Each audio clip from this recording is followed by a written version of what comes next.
સુખી સંપન્ન પરિવારમાંથી આવું એટલે એમ થાય કે આપણા ઘરમાં ભૂખ છે તે આપણે છોકરીઓને બહાર વળી હોસ્ટેલમાં મૂકવાની. એ જન્મ આપ્યો છે તો તમારો અધિકાર છે મા બાપ ઉપર, પણ એની સાથે સાથે તમારી ફરજો પણ છે એમ. અને એ ફરજમાં એ બને છે કે મા બાપને તમે, હું એવું કહીશ કે આ બધા કોર્સ જે તમે કર્યા ને એ બેઝિક લેવલ પરના આપણે શીખ્યા.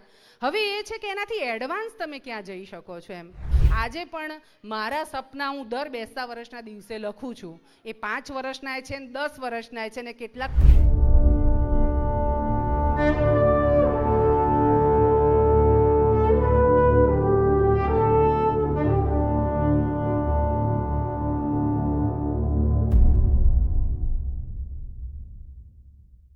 સ્ત્રી છે ને સંકલ્પ કોઈ પણ પ્રકારનો કરે જ્યારે કે મારે આ કરવું છે, મારામાં એક દ્રઢતા જ્યારે પરિસ્થિતિ જોઈ અને મને થયું કે મારે આ કરવું છે, અને સ્ત્રીમાં પાછી સમજણ બુદ્ધિ કોઈમાં ઘટતું પુરુષને વધારે આપ્યું છે અને સ્ત્રીને ઓછું આપ્યું છે એવું છે જ નહીં.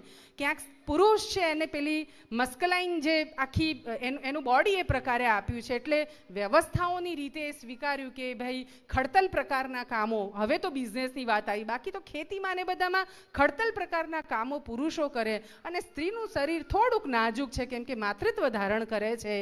એટલે એના કારણે ક્યાંક એ એટલી પછી આપણે જેને નબળી બનાવતા ગયા, પણ એ નબળી એ છે નહીં, પણ એ માતૃ હૃદય એનામાં છે ને, એટલે આજે આ ડફેરો આખા બદલાયા ને એનું એકમાત્ર કારણ એ માતૃ હૃદય અને એમને જોવાની એક આખી દ્રષ્ટિ. ના, બાળક રડતું હોય, ઘરમાં તોફાન કરે તો ઘણી વખત એવું થતું હોય કે પપ્પાનો પિત્તો જડ જતો રહે. કેમ? કેમ કે એક તો કામથી આવ્યો છે ને આ કકડાટ કરે છે એમ, પણ પેલી માં તો આખો દાડો આ જ કકડાટમાં જીવતી હોય છે. આખો દિવસ ઘરના બધા જ કામોની સાથે એ બચ્ચાને પણ એ સાચવે છે, તેમ છતાં એને પ્રેમથી જે રીતે સમજાવાતું હોય એ ન છૂટકે, બહુ જ કંટાળે તો જ એનો હાથ ઉપડે, બાકી માનો હાથ ન ઉપડે એમ.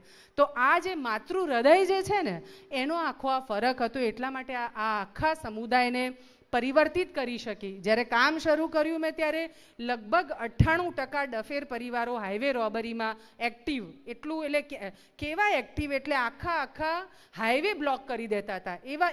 એવા જબરદસ્ત ખૂંખાર પ્રકારના વ્યક્તિઓ કેવા હોય તો કહી શકાય. અને આજે એમાંથી માંડ 1-2% કદાચ હશે, બાકી બધા જ આમાંથી નીકળી ગયા અને અત્યારે બધા સ્વમાનભેર એમને ગમે એ પ્રકારના કાર્યો કરી રહ્યા છે. તો આ એક આખી સંકલ્પની વાત છે કે તમે નક્કી કરો તો તમે શું કરી શકો. મારી આત્મશ્લાઘા નથી કરવાની આજે, પણ મને બહુ દ્રઢપણે કહેવાનું પણ મન થાય એ રીતનું કે એક ફ્રીડમ. મારી માં 6ઠું 7મું ભણી છે અને પાટીદાર ઘરોમાં જેમ હોય છે એ ખેતી, એ પશુપાલન, એણે પશુઓ ગાય ભેંસો રાખીને એનું દૂધ ડેરીમાં ભરાઈને અમને ભણાવ્યા છે. એને સમજણ નહોતી પડતી કે અમે શું ભણી રહ્યા છીએ, પણ એના મનમાં એટલું હતું કે મારા બાળકો એક જગ્યા ઉપર તો પહોંચવા જ જોઈએ. એટલે 2 ગામમાં ખેતી સાથે સંકળાયેલા, પણ અમે 3 ભાઈ બહેનને એને ગ્રેજ્યુએશન, હું તો એમફિલ એમાં કર્યું, મારો ભાઈ રિસર્ચ સાયન્ટિસ્ટ થયો અને બેન BSc કેમેસ્ટ્રી થઈ. એને ગર્વ છે. એક માં ઈચ્છે તો શું, અને પડકારો ઓછા નથી હોતા માં ઉપર. આખું કુટુંબનું પ્રેશર. ગામમાં આજથી કેટલાય વર્ષો પહેલાં જ્યારે બહાર હોસ્ટેલમાં ભણવા માટે દીકરીને મૂકવાની વાત આવે એટલે એમ થાય કે આપણા ઘરમાં ભૂખ છે. સુખી સંપન્ન પરિવારમાંથી આવું એટલે એમ થાય કે આપણા ઘરમાં ભૂખ છે તે આપણે છોકરીઓને બહાર વળી હોસ્ટેલમાં મૂકવાની.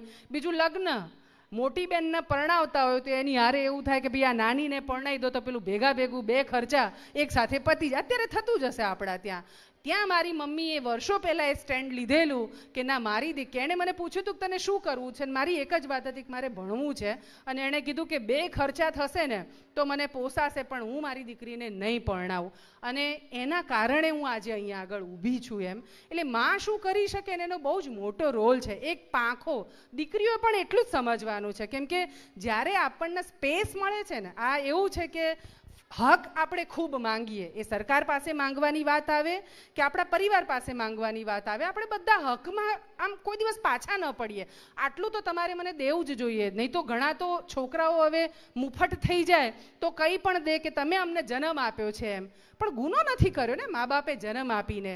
એ જન્મ આપ્યો છે તો તમારો અધિકાર છે મા બાપ ઉપર, પણ એની સાથે સાથે તમારી ફરજો પણ છે એમ. અને એ ફરજમાં એ બને છે કે મા બાપને તમે કઈ રીતે તમે એનું નામ ઉજાળશો કે રોશન કરશો, એ બહુ જ અગત્યનું છે. એટલે ફ્રીડમ એટલી જ લેવી, એનો દુરુપયોગ થાય તે સુધી તો આપણે આગળ ન જ વધીએ, એ બહુ ચોક્કસ છે. આજે નારી વંદનાની વાત છે અને ખાસ તો સ્ત્રી સશક્તિકરણના પોઈન્ટ ઓફ વ્યૂથી તમે જે તાલીમ લીધી, આજ સવારે પણ અમે કાર્યક્રમમાં ગયા, ત્યાં પણ ઘણી બધી બહેનોએ બ્યુટી પાર્લર છે, મહેંદી છે, સિલાઈ છે, આ બધું શીખ્યા બહેનોને, એમાંથી પગભર થવાની વાત. હું એવું કહીશ કે આ બધા કોર્સ જે તમે કર્યા ને એ બેઝિક લેવલ પરના આપણે શીખ્યા. હવે એ છે કે એનાથી એડવાન્સ તમે ક્યાં જઈ શકો છો એમ. હું ફરીવાર કહું છું કે ચીલાચાલુ વિચારવાવાળાનું આ જગતમાં કોઈ સ્થાન નથી એમ. છે પણ તમે એ ચીલાચાલુના પ્રવાહમાં જ આગળ વધો છો. તમારે નક્કી એ કરવાનું છે કે મારે ક્યાં પહોંચવું છે એમ. અને પહોંચવું છે એ સપનું જો મનમાં નક્કી હોય ને, આજે પણ મારા સપના હું દર બેસતા વર્ષના દિવસે લખું છું.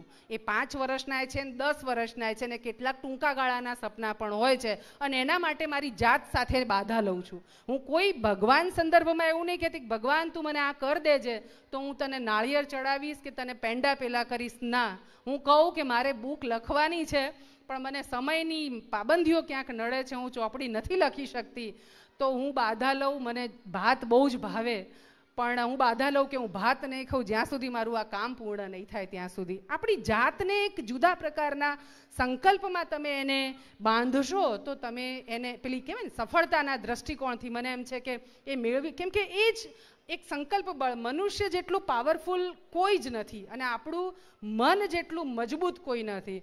મુદ્દો એટલો છે કે આપણા મનને તમારે એક ટકોર કરીને આગળ પહોંચાડવા માટે કહેવાનું છે. એટલે જે કોર્સ કર્યા પછી સંતોષ નહીં માનતા, હું બહુ દ્રઢપણે કહું છું. આર્થિક દોટ નથી કે હું 5,000 કમાઉં છું તો હવે મારે 10,000 ને 15,000. એ આર્થિક દોટની સાથે સમજણ સાથેની જો દોટ તમે કરશો ને, અને એમાં ક્યાંક સમાજ ઉપયોગી થવાની ભાવના, કેમ કે અહીં આપણું આ પાટીદાર સેવા ટ્રસ્ટ છે એનામાં શું કામ આ ભાવના આવી?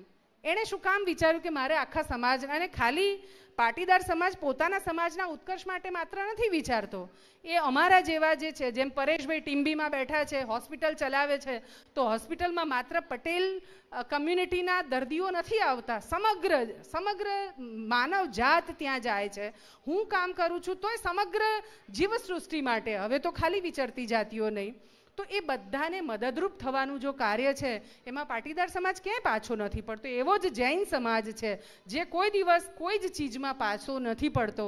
અને મને એમ છે કે જે સમગ્ર જીવસૃષ્ટિના કલ્યાણની વાત કરે છે ને એની પ્રગતિ બહુ જ ફાસ્ટ થાય છે. એટલે અહીં જે ઉપાર્જન માટે ડેફિનેટલી વિચારવાનું છે કે એક બિઝનેસ, હું બ્યુટી પાર્લરનો કોર્સ કરું છું, પણ જેમ સિરીઝ ઓફ બ્યુટી પાર્લર, જેમ મેકડોનાલ્ડ્સની સિરીઝ આખી ખુલી શકે છે, તો મારી એવા બ્યુટી પાર્લરના, મારા એવા સલૂન કેમ સિરીઝ ઓફ ન થઈ શકે? હું અગર ડિઝાઇન કરું છું કોઈ પણ પ્રકારના ડ્રેસ, તો એ મારા એવા કેવી રીતે થઈ શકે જે લો કોસ્ટ હોય અને તમામ લોકોને પરવડે એ પ્રકારના હું બનાવી શકું? આ બધા થોટ સાથે વિચારી અને પછી આગળ વધવાનું આપણે નક્કી કરીએ છીએ. તો હું એવું બહુ દ્રઢપણે માનું છું કે આપણે 100% સફળ થઈશું.